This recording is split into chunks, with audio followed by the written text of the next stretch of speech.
தமிழக வெற்றி கழகம் பொறுத்தவரையிலே ஆட்சி அமைப்பதற்காக தற்பொழுது பெரும்பான்மையை பிடித்திருக்கக்கூடிய நிலையில் அடுத்த கட்டங்களாக சந்தித்து தன்னுடைய பெரும்பான்மை நிரூபித்து ஆட்சி அமைக்க அதிகாரம் கோர தற்பொழுது சென்னை பட்டினப்பாக்கத்தில் இருக்கக்கூடிய தனது இல்லத்திலிருந்து தமிழக வெற்றி கழகத்தின் தலைவர் விஜய் வாகனம் மூலம் தற்போது புறப்பட்டிருக்கிறார். குறிப்பாக இன்று 6:30 மணி அளவில் ஆளுநரை சந்திப்பதற்காக நேரமானது ஒதுக்கப்பட்டிருந்தது.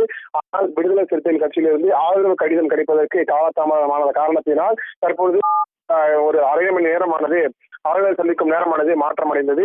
அந்த 30 மணி அளவில் ஆளுநர் கேரளா செல்ல இருப்பதாலும் அதற்கு முன்பாக ஆளுநர் சந்திக்க தற்பொழுது விஜய் அவசரமாக தற்பொழுது ஆளுநர் மாளிகைக்கு புறப்பட்டிருக்கிறார். குறிப்பாக ஆளுநர் மாளிகைக்கு சென்று தன்னுடைய பெரும்பான்மை நிரூபித்து தன்னுடைய பெரும்பான்மை அதிகமாக இருக்கிறது, எங்களுக்கு உடனடியாக ஆட்சி அதிகாரம் அமைக்க கோரி அழைப்பு விடுக்க வேண்டும் என தற்போது ஆளுநரிடம் கேள்வி எழுப்பியிருக்கிறார். அதன் தொடர்ச்சியாக ஆளுநர் அதனை ஏற்றுக்கொண்டு உடனடியாக ஆட்சி அதிகாரம் அமைப்பதற்காகவும் மேலும் தமிழக வெற்றி கழகத்தின் தலைவர் விஜய் பொறுத்தவரையுமே முதலமைச்சராக பதவியேற்கும் நிகழ்வு பொறுத்தவரையுமே ஏற்பாடு செய்யப்படும் என தமிழ்நாடு அரசுக்கு கடிதம் மூலம் ஆளுநர் மாளிகையிலிருந்து செல்லப்படும்.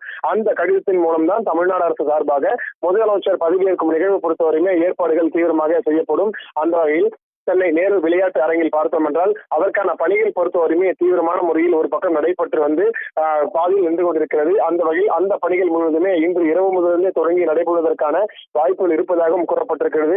ஏனென்றால் நாளை அல்லது நாளை மறுநாளுக்குள் பதவியேற்பு நடைபெறுவதற்கான வாய்ப்புகள் இருப்பதாக கட்சி வட்டாரங்கள் தரப்பில் ஒரு தகவலும் தெரிவிக்கப்பட்டிருக்கிறது.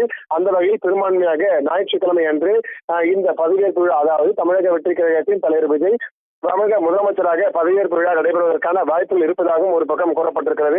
அந்த வகையில் முதலமைச்சர் பொறுத்தவரையுமே பதவியேற்ற பிறகு அடுத்தடுத்த கட்டங்களாக பட்டியல் உள்ளிட்ட அடுத்தடுத்த கட்ட பதிவுகளாக தொடர்ந்து நடைபெறும். அந்த வகையில் சென்னை பட்டினப்பாக்கத்தில் தனது இல்லத்திலிருந்து தமிழக வெற்றி கழகத்தின் தலைவர் விஜய் பொறுத்தவரையுமே காரின் மூலம் தற்பொழுது ஆளுநர் மாளிகைக்கு புறப்பட்டிருக்கிறார். இந்த சந்திப்பின் போது தமிழக வெற்றி கழகத்தின் பொதுச் செயலாளர் ஆதவ் அர்ஜுனா மற்றும் புஷி ஆனந்த், மேலும் சட்டமன்ற உறுப்பினர்கள் அருண்ராஜ், மேலும் டி நிர்மல்குமார், செங்கோட்டையன் உள்ளிட்ட முக்கிய பிரதிநிதிகள் மட்டுமே 5லிருந்து 6 பிரதிநிதிகள் மட்டுமே தற்போது அவரிடம் பங்கேற்பதாகவும் கூறப்பட்டிருக்கிறது.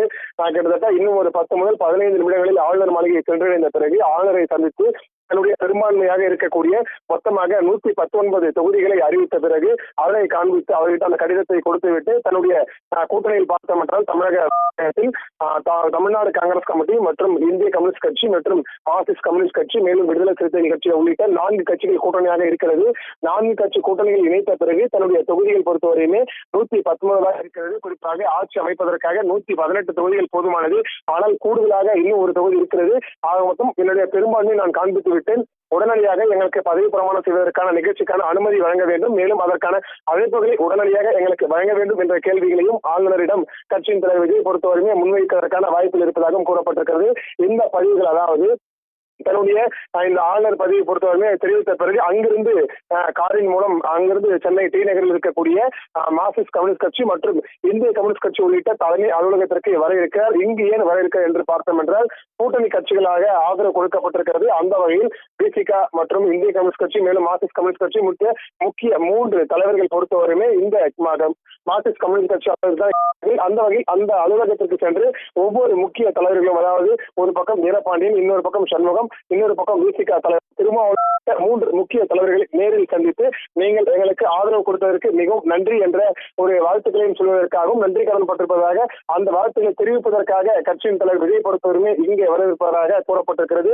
கிட்டத்தட்ட இன்னும் 10 நிமிடங்கள் அங்கு சென்று அங்கு 5 நிமிடங்களில் 10 நிமிடங்கள் வரை ஆளுநர் சந்தித்த பிறகு மீண்டும் ஒரு அரை மணி நேரத்தில் அங்கிருந்து புறப்பட்டு மீண்டும் சென்னை டி நகருக்கு வருகிறார். டி நகரில் இந்திய கம்யூனிஸ்ட் கட்சி மற்றும் மார்க்சிஸ்ட் கம்யூனிஸ்ட் கட்சி உள்ளிட்ட 2 கட்சி அலுவலகத்துக்கு சென்று மாநில செயலாளர்களை சந்தித்து நன்றி தெரிவித்து அதற்கு பிறகு இங்கிருந்து, அதாவது சென்னை டி நகரில் இருந்து மீண்டும் பார்த்தோம் என்றால் கட்சி அலுவலகம் மற்றும் இல்லை என்றால் நீலகிரி தலைவர் இல்லத்திற்கு செல்ல இருப்பதாகவும் தற்போது கூறப்பட்டிருக்கிறது.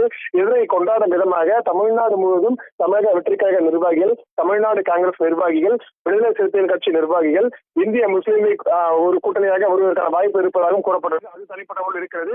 மேலும் அந்த மார்க்சிஸ்ட் கம்யூனிஸ்ட் கட்சியும் இந்திய கம்யூனிஸ்ட் கட்சியும் உள்ளிட்ட முக்கிய நிர்வாகிகள் 4 கூட்டணியாக நிர்வாகிகள் இருக்கக்கூடிய நிலையில் அவர்கள் பட்டாசு வெடித்து தன்னுடைய மகிழ்ச்சிகளை பொதுமக்களுக்கு இனிப்புகள் கொடுத்து வழங்கி இந்த மகிழ்ச்சியை வெளிப்படுத்தி வருகின்றனர். அந்த வகையில் தான் பட்டினப்பாக்கத்தில் இருக்கக்கூடிய இல்லத்திலிருந்து வெளியே புறப்பட்டிருக்கக்கூடிய இன்னும் அரை மணி நேரத்தில் இந்த ஆளுநர் சந்திப்பு நிகழ்ச்சிகளை முடித்துவிட்டு மீண்டும் டி நகருக்கு வந்து கூட்டணி கட்சி தலைவர்களுக்கு நன்றி தெரிவிக்க ஏற்பாடுகள் செய்யப்பட்டிருப்பதாகவும் கூறப்படுகிறது.